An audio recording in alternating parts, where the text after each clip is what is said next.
Bom dia, meus amigos, tudo bem com vocês? Espero que vocês estejam bem. Hoje nós vamos fazer o unboxing dessa chavetazinha aqui, ó, dessa carteira hardware da LED Nano S. Isso é muito conhecido no mercado aí, por ser o jeito mais seguro para se guardar criptomoedas. Tá vendo, ó? A caixinha é bem pequenininha porque é como se fosse um pendrive. É mais ou menos isso. O pessoal que tem carteiras aí na Binance, em algumas empresas aí do ramo de criptomoedas, é louco para ter pelo menos uma carteirinha básica dessa daqui em hardware. Vamos lá. A caixinha é bem compacta, tá vendo? Esse é o modelo Nano S. Vamos abrir. Olha que coisa bonita, olha. Uma espuma bem feita, que resiste a impacto. Tá aqui já de cara a chavetazinha, vamos dizer assim. É como se fosse um pendrive, tá vendo?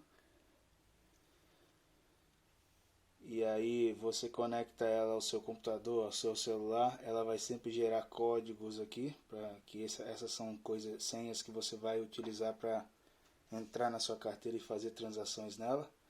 Tem dois botõezinhos aqui, tá vendo? O local onde encaixa aqui o cabo mini USB, né? E não tem muito o que se falar. É uma coisa bem prática e rápida. Tá vendo? O estojozinho bem feitinho, tá vendo? Vamos lá, vamos abrir a caixa para ver o que tem mais. Você deixa aqui a chaveta. Bom, vem aqui um manual, né? Como é de praxe, para você aprender como mexer nela. Junto com o manual costuma vir também uns, ó, tá vendo? Você pode anotar aqui a senha que você colocar. Aliás, a senha que você colocar não, a senha que vier para você, porque ela é única. Todo mundo que mexe com esse universo de criptomoedas sabe que se você perder esse password aqui já era. Você vai ficar, suas moedas vão ficar perdidas aí na rede, né? Mas você vê que são muitas, justamente para você ter várias e guardadas em locais diferentes. É de um papel muito bom.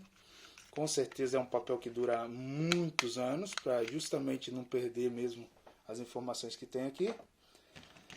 Dentro da caixinha ainda tem também, tá vendo? Ó, um chaveirinho para você portar ela como se fosse um cordãozinho. Tá vendo? Tem até o anel aqui de chaveiro. Ó. E o cabo para carregar.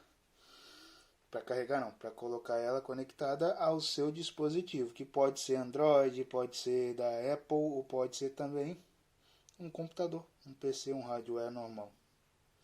Tá vendo aqui, ó? Isso daqui é para você colocar ela como se fosse um cadeadinho, né? Para você colocar no seu molho de chave e tudo mais. Bom, é isso. Nano S da Ledger. Isso daqui é muito útil para quem está aí no mercado de criptomoeda. Infelizmente, isso no Brasil ainda custa um bom dinheiro, tá? Mas espero ter demonstrado para vocês como que ela vem, tirado um pouco da curiosidade de todo mundo aí, tá? Fiquem com Deus, um ótimo dia para todo mundo. Até mais, tchau, tchau.